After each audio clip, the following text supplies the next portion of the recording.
I'm going to show you some of the most elusive of all builds in Albion Online for PvP. If you want to go roam in the black zone and you want to be able to enter like group dungeons or static dungeons and maybe kill someone and get away with it, no matter how many people are chasing you, if you want to enter into the middle of a Zerg versus Zerg, maybe kill a few guys, get some hits in, and run out and still live to tell about it. If you want to be faster than anyone else in all of Albion Online, this is the build for you. I'm going to give you a couple variants too, okay? There's the fast one, and then the, hey, there's 20 guys pounding on me, what do I do to survive build, okay? So let's get into the first one. It is the dual swords build, and let me tell you a little bit about how swords work, okay? Swords have this passive thing called heroic charge, and what that does is you can stack it up 3 times and give yourself movement and attack speed, okay? So, there's one charge. You can see my movement is a little bit faster. 2 charges, I'm now basically sprinting, or I'm jogging, and now I'm just on a full-blown sprint here, okay? And the great thing about this is you don't have to hit a player to do this. You can hit a mob, you can hit like a little rodent on the ground to get these charges, okay?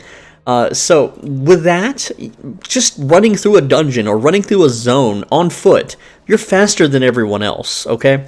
But it gets better because you also have Parry Strike. This makes you completely immune to damage, and you reflect a lot of the damage back, okay? And afterwards, you also deal an AoE swing attack. So, it looks like this. It freezes you in place, you block, and then you swing around you. What this means is that no one can one-shot you. Like crossbows, you just parry it. It's that great. It is a boss monster in a dungeon about to slam you and kill you. Parry it. It's simple. It's like it's the best defensive ability in the entire game. Okay. Now, why dual swords? Why not the famous carving sword? Huh? Carving sword's great. I'm going to talk about why later. But for your dual swords, you know, the heroic fighting lets you stack heroic charges just from auto attacking, okay? The dual swords already swings very quickly, allowing you to get those stacks. But here's the cool thing. Dual swords lets you do a Kirito move, you know, from Sword Art Online, the spinning blades.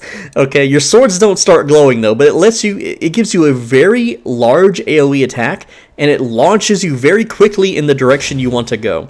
But this also rapidly increases your attack speed.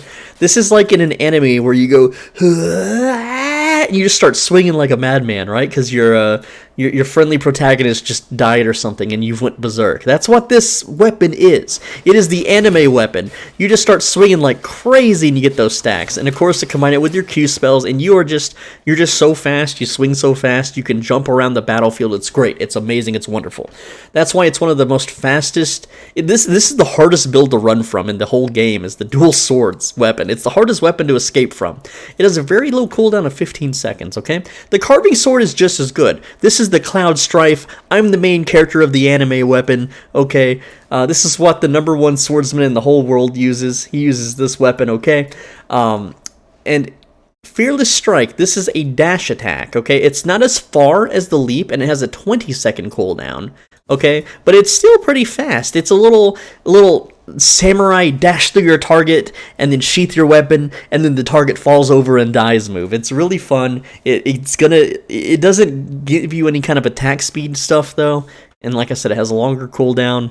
But it's an option if you don't want to dual wield swords. Okay. With that said, what about the equipment? What makes it so elusive? Okay, first up, you have the Guardian Helmet. Let me explain the Guardian Helmet, okay? This just gives you a shield. This also prevents Curse Staff users from basically killing you, poison, you know, stackers and whatnot. But the real gift of this helmet, the emergency shield, when you use it, you can mount up without being interrupted. So I got the shield on, and if I start mounting up, no one can interrupt that until the shield is gone.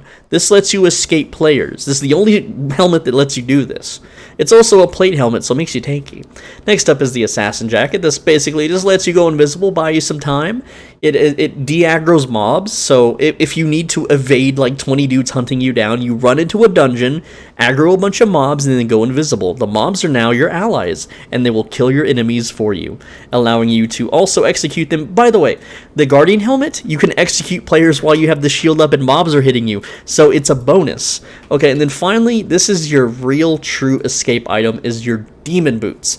And the way this works is if you're at full health, it's not a very good run speed. It's kind of slow. It's like, this is not really running, okay? I run faster by getting the sword charges, the heroic charges. It's not very fast, but if you read the description, you gained 20% move speed per 10% missing health up to 8 times. So let me show you how to calculate to get the most out of this, okay? You see these 5 bars? Each bar represents 20% of your health. Every missing bar is a 40% run speed boost. So right now, I just run at 20%. 1 bar, that's 40, 60, 80, and then finally 100. Okay, actually it's more than that. It's per 10%, so it's 2. Let me do the math. I'm sorry, I messed up the math. It's 20% per 10, so that'd be 4, 8, 12, 16, 160% increased movement speed when you only have 1 yellow bar of life remaining. 160%. Combine that with another 36% from your swords. Combine that with your ability to jump around. You're the fastest character in the game. You're faster than the gatherers using mining boots. That's only 200%. Okay, well, maybe that's faster. But regardless, you're hyper fast, and it's plate boots, so you're tanky. Got it? You're tanky. Now, all good speedsters, all good anime protagonists need a beef sandwich, okay? We're not vegans out here. You eat the beef sandwich, that's going to dramatically increase your health, increasing your survivability, making you harder to kill. But it also, due to your maximum health increase, makes healing potions heal you for more, because healing potions heal you based on the percent of your max health. Because you're wearing 2 plate items, you generally have more health than most people. Assassin's Jacket is pretty tanky, lets you go invisible, it's fine, right? The way you generally do it is you pop your demon boots to run away, and as you run away, you chug a potion, while you slam enemies as you run away, so you get those nice heroic charge stacks. Okay, and then towards the end of your run, you know, once your boots run out, you do your leap, and you continue to keep your stacks up, and you're gone. No one's ever going to catch you. Nobody, right? Now, the thing that this lacks is if you're chain crowd controlled, it's a little bit harder to get out of. But guess what? Parry Strike, haha. You know, everyone, like, if someone's holding you down and they dump a meteor on you, you just parry the meteor. I don't know how that works. I guess, think of it like Final Fantasy VII, you know, when Cloud Strife is slicing through, like, entire buildings to fight Sephiroth. I guess it's like that. You're an anime protagonist, so you don't have to freaking answer to anybody, okay? But even more further beyond survivability, you got the Undead Cape, okay? The way this works is when your health drops below 15%, and remember the yellow bars, 15% is like 1/4 of your remaining yellow bar, okay? So you lose all your yellow bars except for that one, and then 1/4 of that bar, your cape pops, turning you invisible for 6 seconds. You won't deal as much damage, but you can basically reposition yourself and use that cape, give you time to sprint away fully invisible.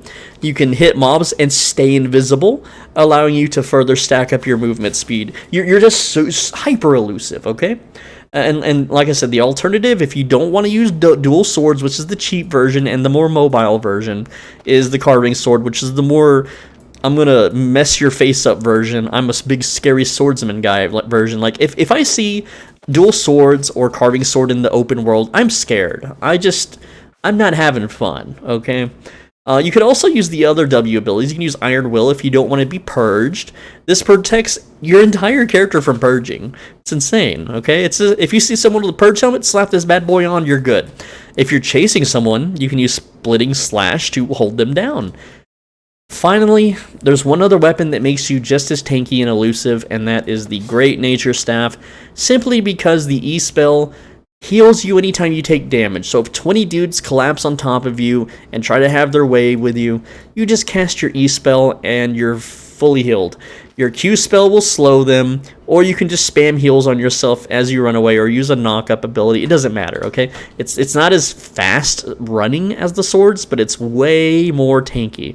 Okay, you can go into the middle of a 100-man army, cast E, you're invincible. You're never gonna die while that E spell is up. It's a 15-second cooldown, okay? It lasts for 4 seconds, so that means you have 11 seconds of running around and healing and going invisible and shielding yourself and so on and so forth. Like, if you just want to run around and like be a cameraman or something, like a war reporter. This is the weapon you would use. You can get right in the thick of it while everyone's exploding from meteors, and you just cast your living armor, and there you go. You're good. You're good. You're all set, bro.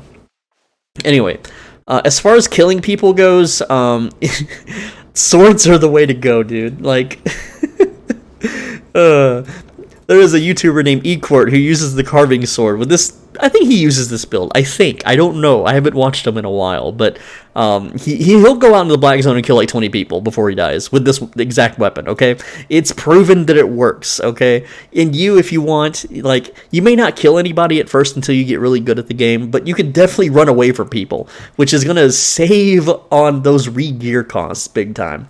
So with that said, I recommend the dual swords so you can be more of an anime protagonist, more of an edgelord, you know, but also because it's a slower cooldown and it gives you more opportunities to jump away from danger and stack up your movement speed to build, you know, passive so that you can actually escape and run faster. That's all I've got for this build guide, for this PvP build guide. I'm Soul Benji. Thanks for watching. I read every comment. Make sure that you subscribe because I post videos every day. You don't want to miss tomorrow's video. I may not respond to every comment, but I do read them all, so please leave a comment. Make sure you like the video. These do take a while to make, and it's quite exhausting. With that said, if you want to financially help me out, click the thanks button, leave a one-time donation. It shows up in the comments. If you donate a big amount, it changes the color of the comment box. It's really cool. Also, you know how people pay $5 a month to like sub to people on Twitch? Well, you can do that here on YouTube. You can pay $5 by becoming a channel member, and to do that, it's through YouTube. Okay, not some weird third-party like Patreon crap. You pay $5 and you become a channel member. Click the join button to do that.